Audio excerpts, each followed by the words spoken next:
There have been people and there are people today who say that Ali is God. There have been people, the Nusayris, they say Ali is God, he is God incarnate. And in so early days, during the caliphate of Hazrat Osman radiyallahu ta'ala, people appeared who stood and they gave their lives on it. Hazrat Ali radiyallahu ta'ala punished them. Some of them, he burnt them alive.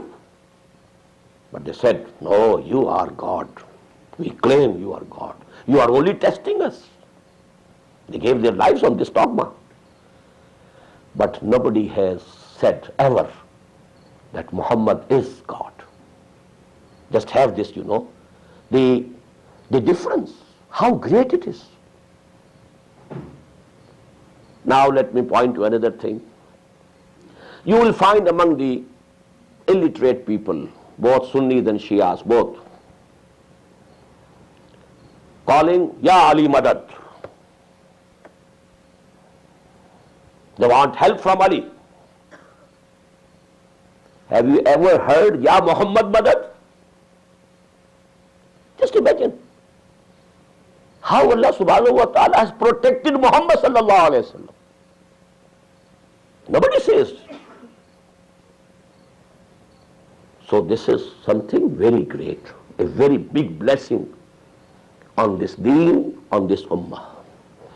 And what was the mechanism? How Allah did it? How Allah saved this ummah from this type of shirk? First of all, He made it clear many times in the Quran that Muhammad is a human being. قُلْ إِنَّمَا أَنَا بَشَرٌ مِثْلُكُمْ يُوحَى إِلَيَّ أَنَّمَا إِلَٰهُكُمْ إِلَٰهٌ وَاحِدٌ. Proclaim, O Muhammad sallallahu alayhi wa sallam, I am nothing but a human being.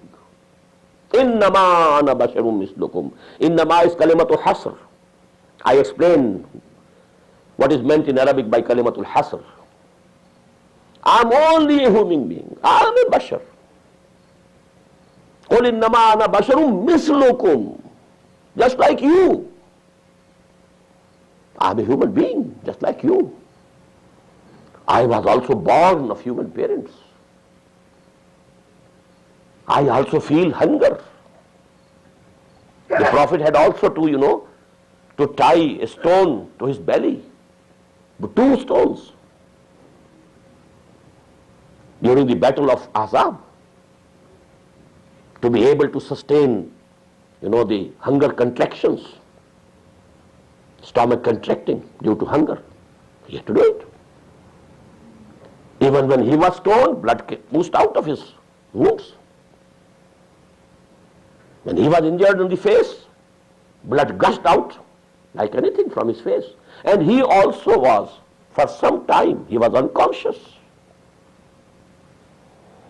Quran makes all these things very clear, very clear. And at many points, Allah subhanahu wa ta'ala admonishes him. Why have you done Muhammad like this? Sallallahu alayhi wa sallam. عبس وتولى أن جاءه الأعمى وما يدريك لعله يزكى أو يذكر فتنفعه الذكرى أما من استغنى فأنت له تصدى وأما من جاءك يسعى وهو يخشى فأنت عنه تلهى. I'm not going to translate, I don't have time. I'm only referring. Admonition coming to Muhammad sallallahu alayhi wa sallam. And the same thing happened. When in the battle of Uhud, when he was injured, the Prophet said, كَيْفَ يَعْدِ اللَّهُ قَوْمًا خَضَبُوا وَجْهَ نَبِيِّهِمْ بِالدَّمِ. How will Allah guide those people to the right path who colored the face of their Prophet with blood? And the admonition came, in Surah Al-A'raf, لَيْسَ لَكَ مِنَ الْأَمْرِ شَيْءٍ.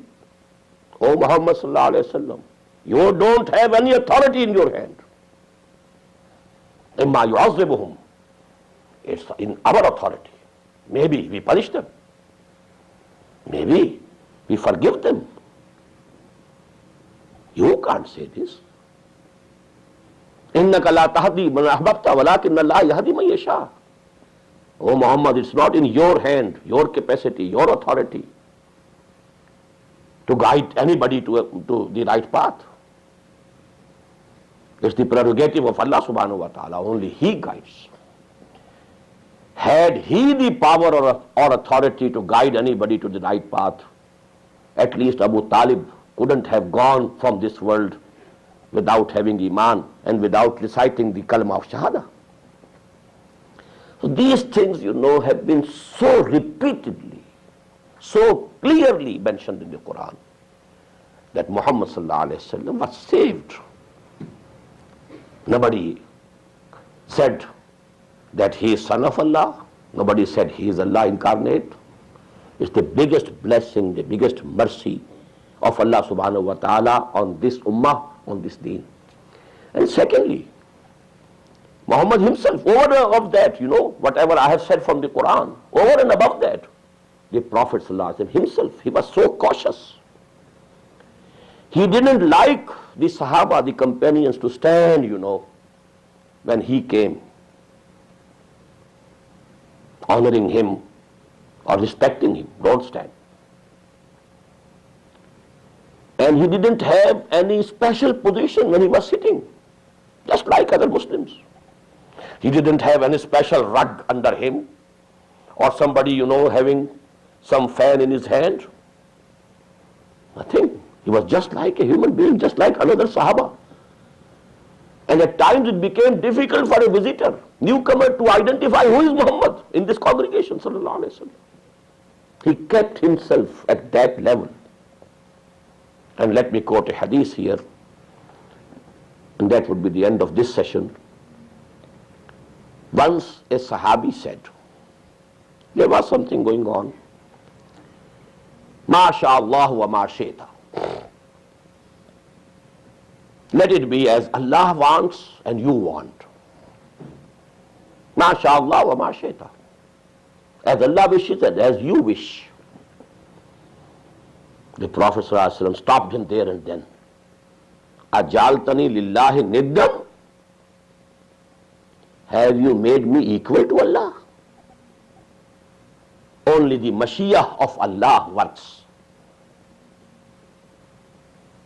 Fa'alul lima yasha. He is the only person who can do whatever he wants, who can do whatever he wishes. Not me. Don't associate myself with Allah. Don't make me equal to Allah. Don't make me partner to Allah. Ajaltani lillahi nidda. So that was, these were the steps taken by Allah subhanahu wa ta'ala in the Quran and by Prophet himself, which, has saved this ummah from this worst form of shirk, that is the shirk fi zat. أقول قولي هذا واستغفر الله لي ولكم ولسائر المسلمين والمسلمات.